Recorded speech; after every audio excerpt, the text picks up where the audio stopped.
Cool. So that brings us on. Thank you very much so far today. I know that there's been a whole lot of intense amount of learning, so it's definitely blown my brains out already. So now we're going to have a bit of a panel session. And amongst our guests, we've got Alex, who did an impromptu little intro to Inspire Ignite earlier.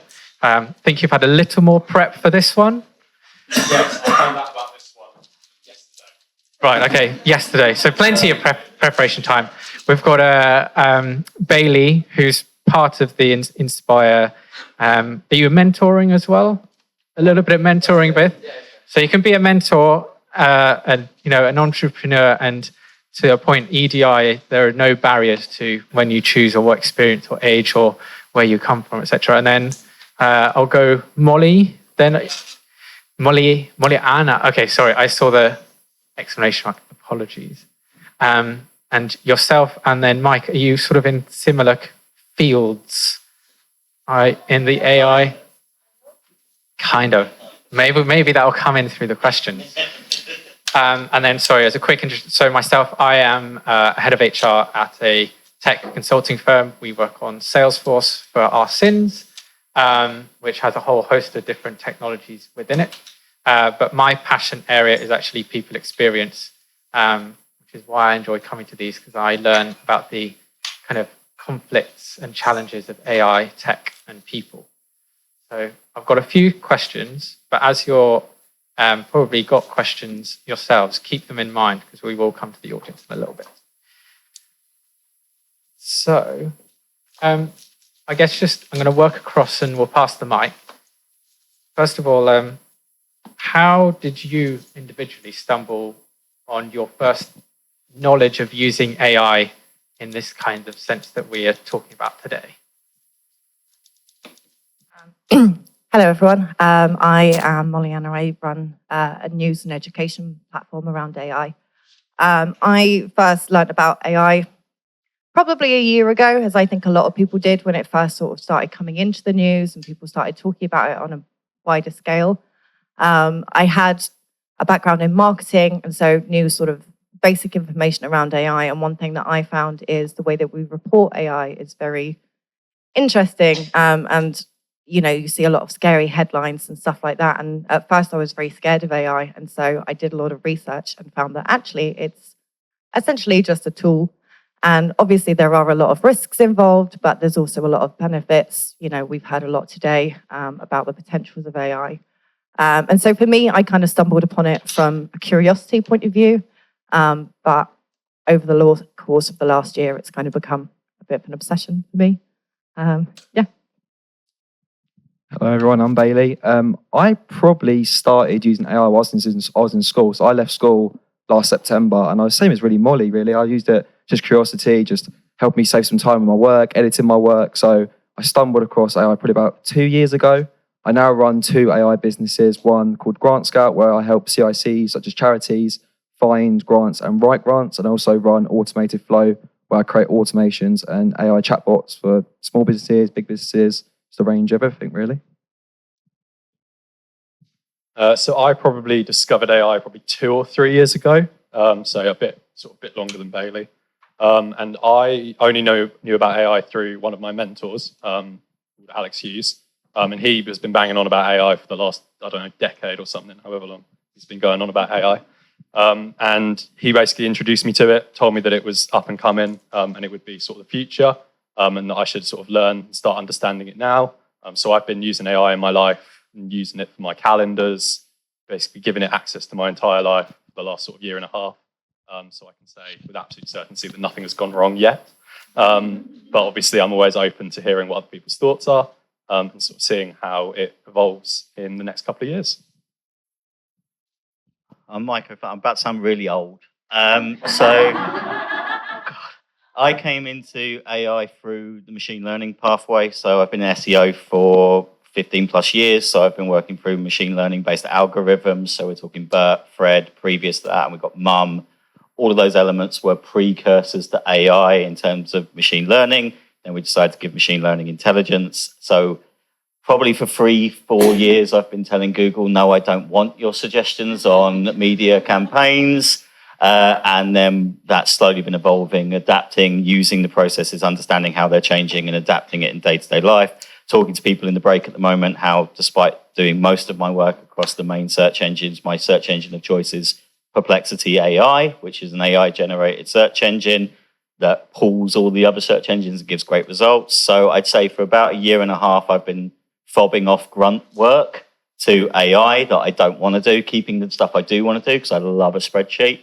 And then kind of work-wise, it's been about integrating and adapting businesses to it. So yeah, I'd say probably about 10 years in the machine learning space for SEO and then AI coming into it at that point. So yeah, school and 3 years, I feel very old, so please move on.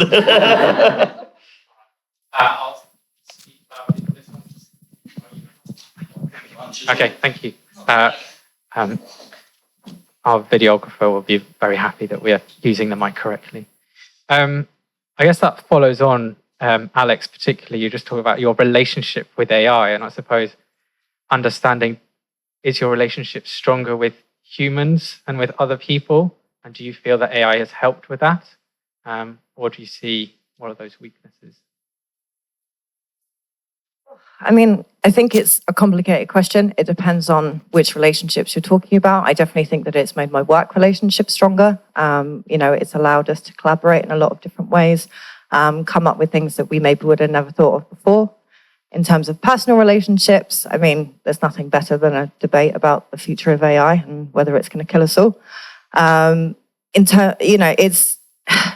It impacts different relationships differently. I definitely don't feel that AI has interrupted any of my relationships or made things harder to communicate. If anything, through social media algorithms and stuff like that, I'm able to connect with people that, are looking for similar things that I am, on a more personal level. Again, apart from your odd sort of argument and debate, I'd say, if anything, it's allowed me to improve my human relationships.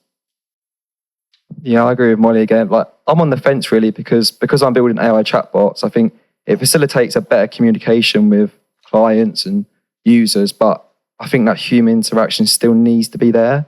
So yeah, I think I do agree with Molly. There's nothing better with having a debate about AI, but I think AI could make it better, but I think that human interaction still needs to be there. I agree. I would definitely say that especially because my first business was primarily me on my own. I did the first sort of 3 or 4 years of my business just me, sort of making, baking and doing all sorts of things like that. So I spent sort of the first half of my entrepreneurial life effectively using AI as almost like a co-conspirator, using it to sort of almost like my best friend in business. Because who needs a partner when you can do it all on your own with AI? But obviously in the personal life, obviously I'm a very social person, and I wouldn't say I use AI beyond my diary schedule. It doesn't interrupt my sort of personal life in any way. I keep it sort of out of the picture. I use it purely for entrepreneurial and business aspects only, I would say. I think it is generally starting to improve work-life balance because the things that take a long period of time to do, you can replace with AI if you do it correctly with prompts and such like that. So you can be twice as effective at work, so you're not getting sleepless nights in the evening. I'm lucky enough now that I work with an employer who encourages me not to be on my phone in the evenings or have work emails on my phone or anything. Whereas previously I ran a company for 8 years and that was 7 days a week, every single email and plugged into social media. If I could have during that time fobbed off more of my accounting side and elements like that to AI and trust it, I probably would have had an even more better work-life balance. More better is totally nailing English.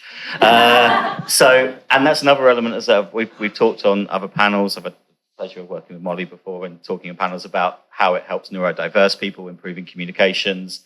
If you are dyslexic, dyspraxic, you have trouble with language, we would be nowhere without spell checker and probably further back without Grammarly, making me sound smarter, and kind of interpreting and using that to help get across all of the wonderful ideas that you can articulate verbally into written language that people can understand. So it is kind of generally taking away a lot of stress elements for me that would usually keep me up at night. I think that probably nicely comes on to my next question. And just to let yourselves know, I will then hand out to the audience. So start, if you haven't already, getting those questions.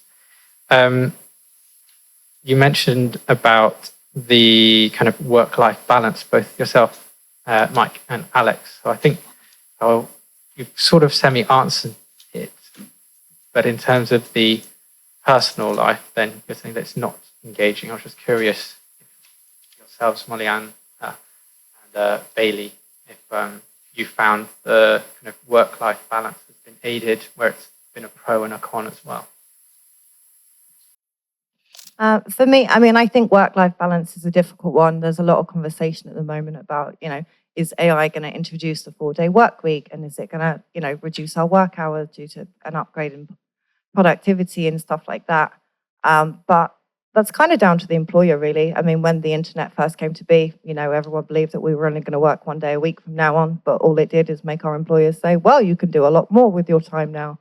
And I think we're likely to see the same thing. I don't think we're all going to suddenly be working part-time, because our bosses, and our competitors will continue to expect that same workflow, but high levels of productivity. So I just think just because you can do more with your time doesn't mean that you're not going to be expected to do even more. For me personally, again, I am quite lucky in that I have a company that allows a good degree of flexibility. It still doesn't mean reduced hours or anything like that, but it does mean that I've been able to speed up a lot of processes. And yeah, it's reduced stress levels. It means that we're getting much more done on a quicker time frame, which does mean that those outside hours outside of work are much more pleasurable. Yeah, it's definitely improved my work-life balance with obviously my 2 businesses I run. I mean, I get all the boring stuff out of the way. I've got automations that automatically reply to email, so it gives me more time to work on more purposeful stuff, like mentoring, women's marketing, night work. So having GPTs, I've literally got a GPT for my gym, I've got GPT for food, I've got GPT for a mentor like Alex. So having the stuff like that just to reduce time a little bit for me to spend more time on more purposeful stuff, yeah, definitely helps. Yeah, I can agree with that. And obviously I've already attested to my work-life balance being pretty good in the negative way. Obviously it's sort of one of those things where AI can sort of do an awful lot for you. But I also see it in the future that although we will be doing more for our work, the skills that we will be doing will be of a higher level. So everything that we are, so less grunt work will be done by yourselves in favour of more high level skills that are more personal and will be more favourable to other employers. So it will become more of a cash grab for employers and certainly businesses to see you as more as less of being more people orientated than information orientated. So it will be used for your personal aspects as opposed to what you can provide from a business point of view, because AI will take that over. That's just, like when you're talking about the work side of it as well, it does actually bring more joy to work, to focus on the things that you want to focus on. You've got higher access to information that you need at a quicker speed. You've got better time management at work, so you can focus on being a strategic leader or all those elements you are. So as you're promoting through, you're not just delegating down and then doing time management for your employees, which is often the pathway of management. You're actually able to go, actually, I really want to focus on this. I'm going to delegate the tasks down, and I'm going to be able to do the thing that AI can't do, which is give strategic insight, give human insight, take into account the other elements of people, the things that robots don't understand, the people side of it. So you can become an artisan, you can become that strategic specialist, whether you are working in woodworking or working in marketing or working in mentorship. All of those elements that you can do allow you to become more specialist, more focused, because you're not having your time divided by all of these other things that unfortunately are just part of day-to-day life. So little robot assistants, Alex, 2 stages away, other Alex, he's like you, he has everything timed down to the point that when we were at the last conference together, he was getting yelled at by his phone because he wasn't doing enough gym exercise, something that he's well aware of apparently. but he's still set in his planner. So that kind of personal assistant element of AI, I think, is what we've all wanted from our assistants for a long time. I'm not lunging. Questions from the room? Hands up.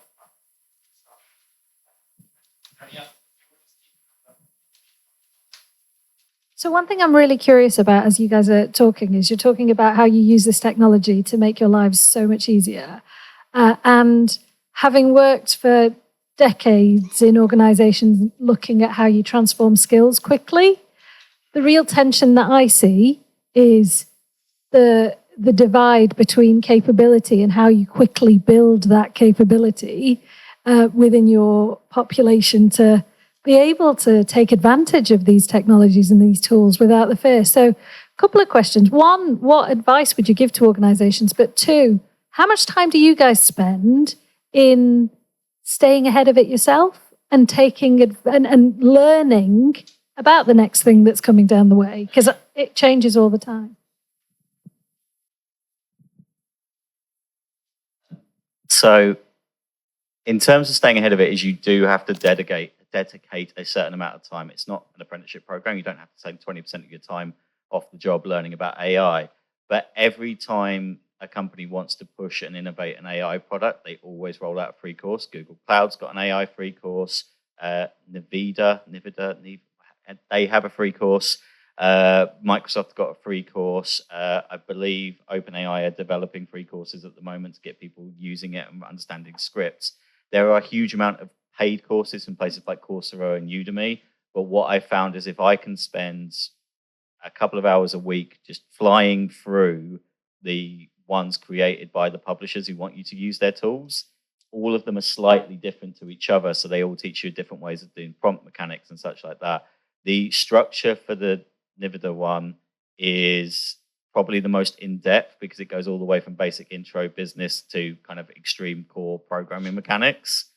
90% of that is free, I believe.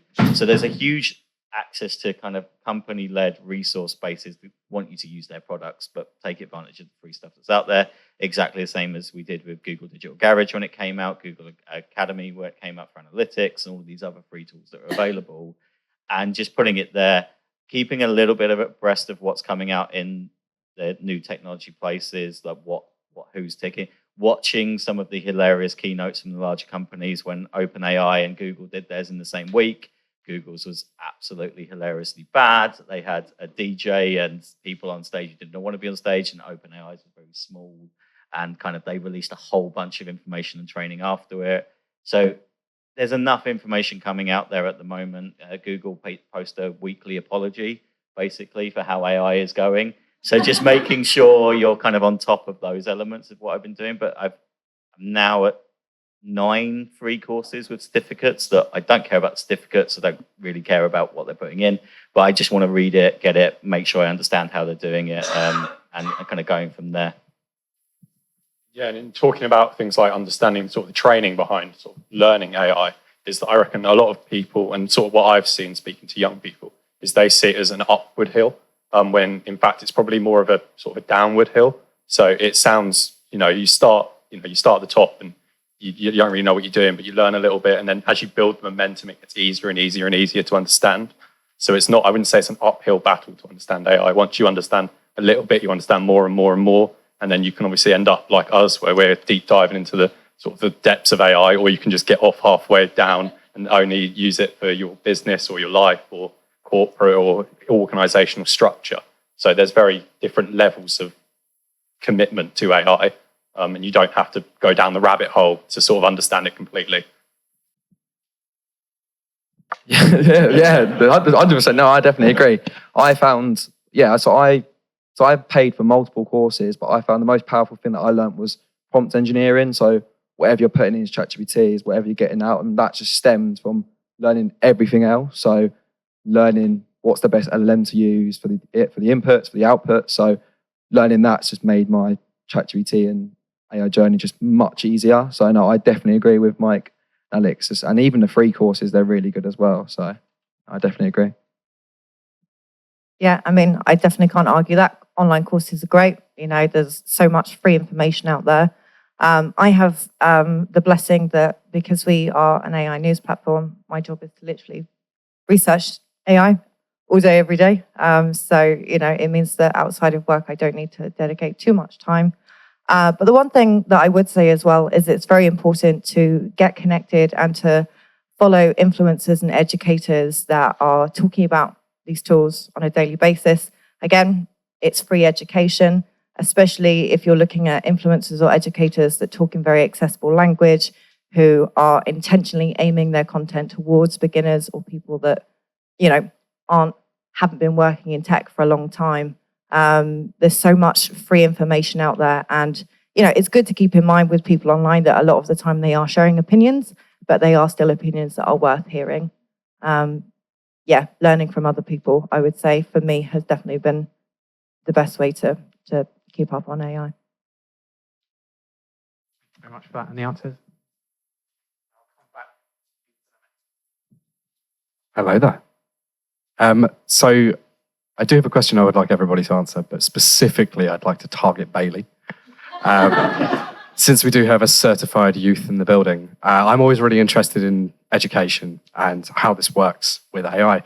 To what extent do you think that these LLM tools or just AI more widely should be taught in schools? Do you think it's going to be detrimental to focus on it too much, or do you feel it's going to be almost nothing but pluses?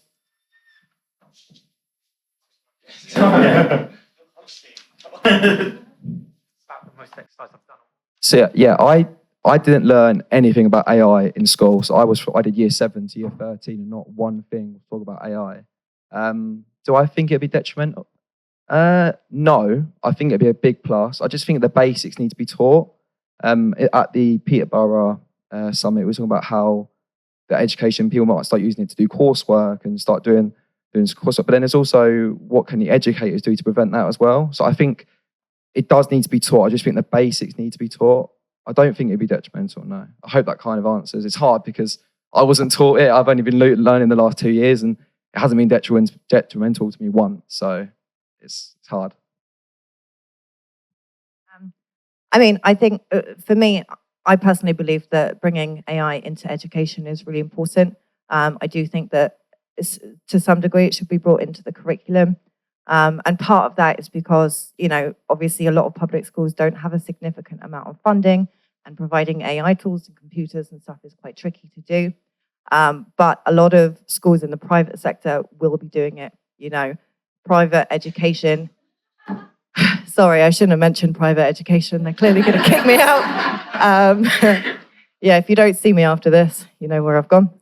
But no, I do think if we don't bring it into public education to some degree, one, you don't teach people about the bias risks. You don't teach people how to bring in legislation into the future. You create risks of there being much bigger gaps between the people who understand AI and the people who don't.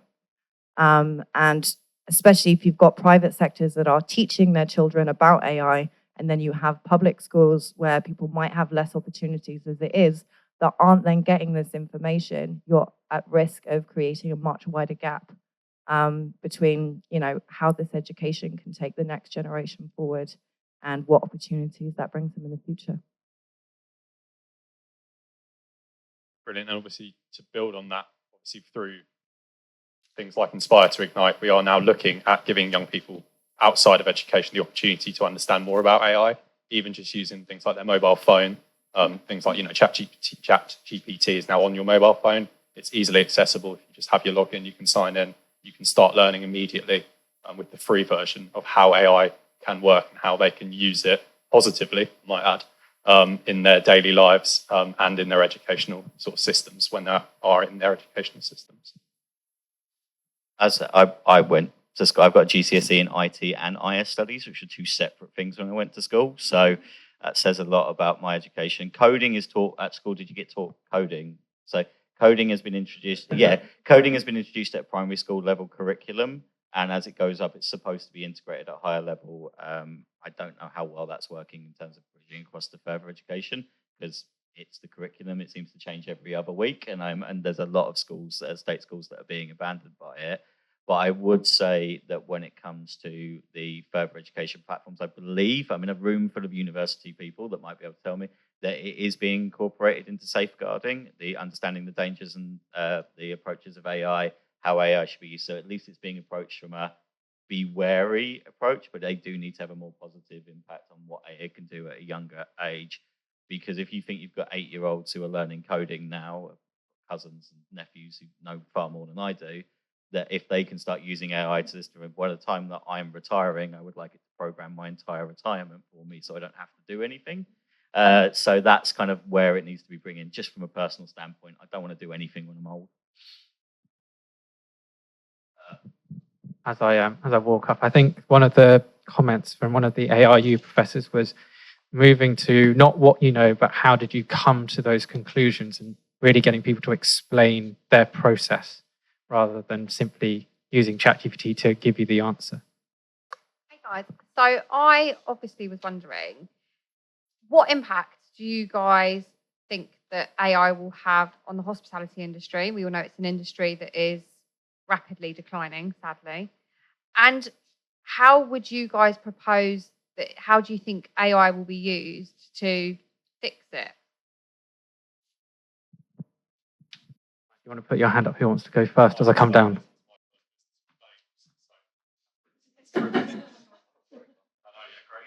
So my first business was bagels. Sold bagels down on the Cambridge Market Square. Now we know. I would say, yeah, the hospitality industry, yes, very, very much declining. I used AI in its primitive form back when I started all those many years ago, 6 years, I think it was, for mainly just ingredients. So understanding ingredient quantities, using it to plan ahead.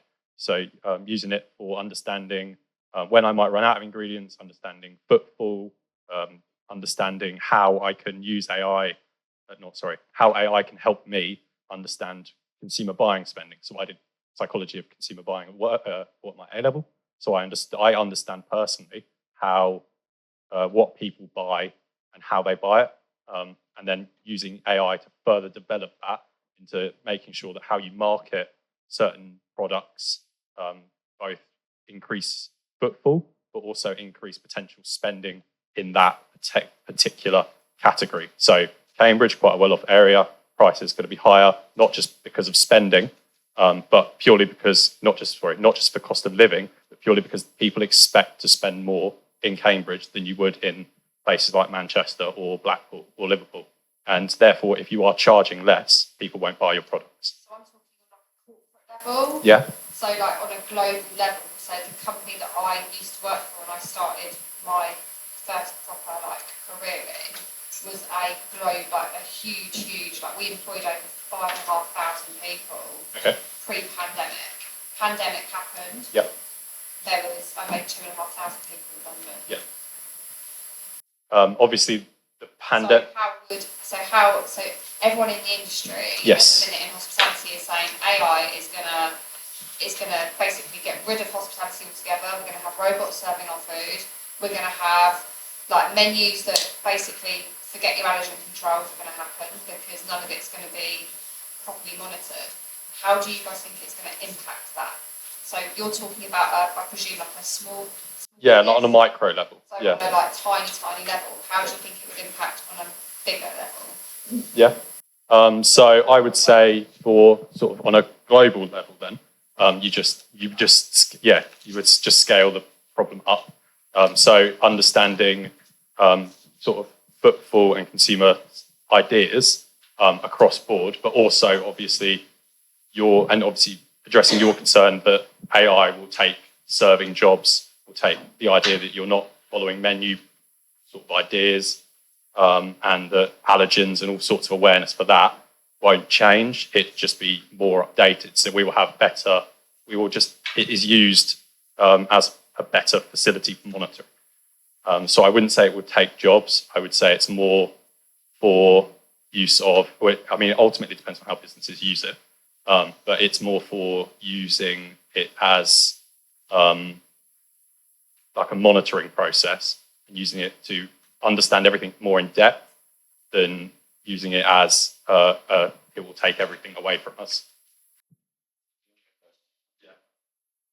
There's probably two elements I'll probably pick up on. One is if anyone's watched that film about the birth of McDonald's and how that technology shift, and then I'll leave that for people to discover. I think the second part is the key about understanding your brand and what your purpose and what you're delivering, particularly in the hospitality space. I have worked in that industry, but not for as long a period of time.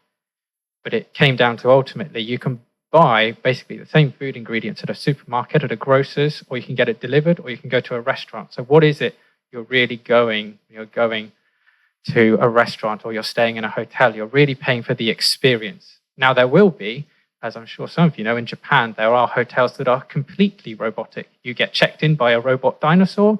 You get given your key card. No, literally, you can stay in a capsule and there is no other human interaction. And for a large part, that's kind of more a tourist trap than anything else. And you're paying for that experience and you're choosing that experience. Likewise, there is a reason why the Ritz is still around. It is not because its costs are reasonable. It's because you're paying for the experience. And I think that's an element of the people experience and sort of where I really get passionate about is understanding what is your brand, both commercially and as a potential employer, and what are those values, what are those purposes, what is the impact that you want to have that is going to be different, to your point, versus what a technology can provide with that experience. So previous lives, I was raised in a hospitality household. My mum had me working as a barrel boy at 13, KP. Exactly. And learnt silver service, went through that. And one of my roles I was the sales and marketing manager for a cocktail bar group, one of the TGI babies, which you can investigate them. One of them's worth a lot more money than the others. And then as part of that, I advised with off-trade and on-trade major luxury brands through alcohol companies. So speaking with them over the case of the pandemic, I was double jobbing and I was helping a lot of businesses become direct to consumer whilst they were furloughing staff. We trained 550 people across 4 different businesses to work in bottling, canning, manufacturing and packaging over the period of the pandemic. Once they came back into work, a lot of them then cross-trained into other sectors.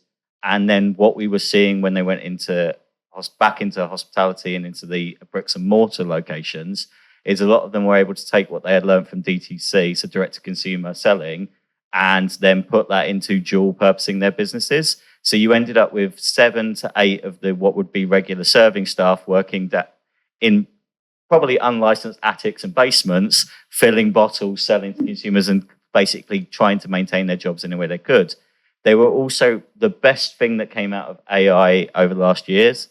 Anyone who's ever worked in the bar industry is that stock take was being taken up. Zonal did a great job of integrating stock take into AI, or AI into stock take. So the till was doing it automatically, which meant you were saving money on those Sunday night shifts. You had 10 people counting beer barrels and bottles of beer and how many limes you've got.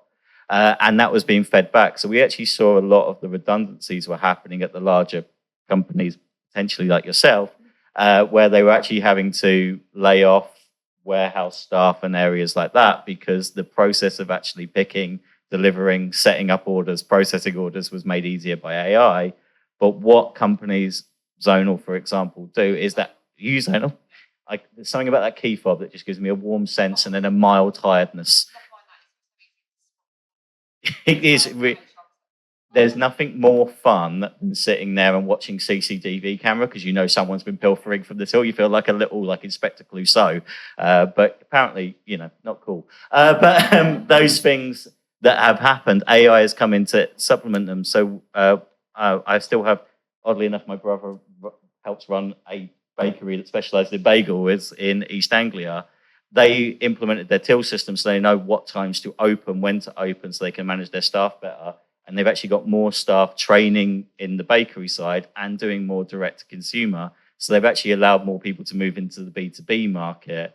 And Black Dog Deli, I do the bagels. They're across top of Norfolk and Suffolk Way, absolutely smashing it by selling to most restaurants and areas like that. So they scaled up with it. but most of their front of house staff are now back of house staff. Everybody's being cross-trained. Everybody has to be a chef. You must be sweaty and wear Crocs at all times. It's a different world, but that's what AI has allowed them to do by kind of moving these jobs around, training people differently, and kind of going from there. Time for probably one more question if there's a hand going up in the room. I think that's probably what. Oh, there's one there. Sorry.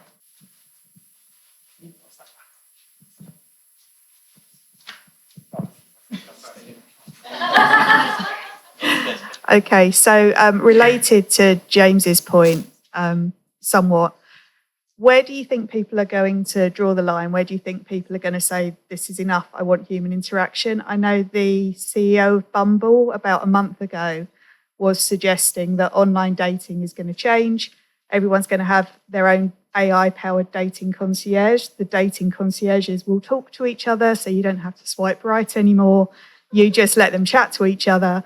It will match you with 3 people. They're the only 3 people you ever have to speak to. Then you'll get married, happy days. I think it feels like I'm old enough to remember before social media when we used to go down the pub and have a good laugh and meet people. I don't know. Do you feel like AI is just going to gradually take over everyone's life, or do you think people will rebel at some point? I'll take that as I walk back, which is I'm going to use another film reference, Hitch, right? The kind of the concept of those impromptu moments of connection. And I guess I probably wouldn't be in my job now if it were to be with AI talking to the right recruitment tools, because I'm not from an HR background by study or by academic or education. I've come from actually a tech background, but it's because I have worked in tech and understand the people and their experiences better that I've ended up landing myself in HR. But yeah, if we use the algorithms, I don't have this qualification or X number of years. And so those kinds of concepts, I'd be a bit scared if I were to use Bumble in 10 years' time and it would just say you've got these 3 people and knowing that it hasn't found those kind of imperfect perfections that actually the things that we probably end up finding so attractive about the other person. Yeah, I mean, it's interesting. I hadn't heard this about Bumble. There's another app called YourMove.ai, which is a very similar concept in that you create a profile and it creates this little avatar of you that connects with other avatars that have the same requirements on the profiles and stuff like that. And it is a surreal concept and not something I think personally I would want to get involved in, but I do see for certain people why that might be of interest. The dating pool as it is exhausting. So I can see why someone would want to fob that off onto a system so they don't have to deal with it. In terms of human interaction, we've seen with social media anyway that technology can both bring us all together and it can also create a disconnect. We've built these huge communities online. People have met online through online dating or social media or whatever it might be, as friends, as partners, as more. But then you also have this issue of screen time issues and people staying at home, spending hours and hours on their screen. There's a lot of concern about iPad kids and the concept of kids growing up with heavy uses of technology, not developing social skills and stuff like that. And I do think it is relevant and needs to be taken into consideration. I don't believe that AI is going to take over our entire lives and everything that we do is going to be focused around some kind of AI tool. Even with all of the technology that we have now, most of us in this room still probably value our human connection significantly more than we do any kind of tech usage. And I'd like to think that won't change. I hope that won't change. Reliance on technology is a concern, especially for future generations. But I still think that for most people, it's human instinct to have human connection and human interaction, and that will always win over. Yeah, I agree with Molly again. I don't think AI will take over the world. And I think if it does, people will rebel. I think the line gets drawn once the human interaction is completely taken away. So the most I would do is literally take a note taker to a Zoom call. That's the furthest I would do, because you're getting that AI side of things, but you've also got that human interaction speaking to the person. So as soon as that human interaction is completely gone, then I will be rebelling. In my opinion. I think it also comes down to education as well. So the idea that young people in our, young people that we deal with on a daily basis, they've been thrown around AI all their lives, pretty much from being born with iPads in their hands to seeing the TV. And I have a cousin, a 3-year-old cousin, who's started trying to swipe the TV yesterday, just to try and skip to the next thing. And obviously, it all comes down to education. So if you're giving young people the option of AI, having given them the chance to use AI in their everyday lives, then they should also be educated on both the pros and cons of that AI. And until they are ready to sort of understand the pros and cons, they shouldn't be given the option of AI. And that's my personal sort of stance on that. I think, and that's where I am rebelling in terms of sort of giving young people that chance at AI. As everyone should have AI. I think it's a completely useful tool for everyone to have. I just think everyone should understand the limitations and also the pros of the AI systems, where they can go wrong, understand gender bias and how we can use AI positively, but also understanding how it could be used negatively. So we always circumvent those sort of problems. I think just the breaking of the back for me will be what was spoke about in the keynotes, is when we hit that element where the processing goes above what the planet could take. Because as much as I am pro AI, I enjoy using AI and it has made my life easier, I give up all of that to funnel all of the AI into cancer research and go back to doing my own calendar or whatever it is. When it comes to kind of pick a lane, do you want to divert all of the attention to making chatbots sexy, or do you want to divert the attention to curing cancer? I think you'd go that way. And I know there are people at universities who are working towards that, and the identification elements and the micro use of AI, that's really important. So my point is, when it gets to the point where it's oversaturation, the server farms are saying, we need more capacity, we need to bulldoze Liechtenstein and turn it into a server plant, whatever it is, that's kind of my natural breaking point. In terms of the human interaction, I think people do have an element where they can check out, but we do need to support employees from a HR standpoint, friends, family, when they do hit the point of technology addiction is a real addiction, and people really need to actually have interventions on that. And there is now versions of AA and kind of support groups that actually help people get over technology addiction and social media addiction, which is mad to think about, but really good that it's there, because it's like anything else that you can get sucked into and need in your life. It can be incredibly unhealthy. So yeah, it's those kind of the social break, the environmental break is probably more so to me than the technology break. Brings us to the end. I was going to leave with one final thing, which was going to use another film reference, which would be, it's probably all of our responsibility collectively to not end up in a universe like WALL-E, where we all just sit on one of those armchairs and get roboticized around, and eventually one of us falls off and then discovers there's a swimming pool and saves humanity. So that's all on us together. But thank you very much to Molly-Anna, Bailey, Alex, and Mike. Thank you very much for your questions.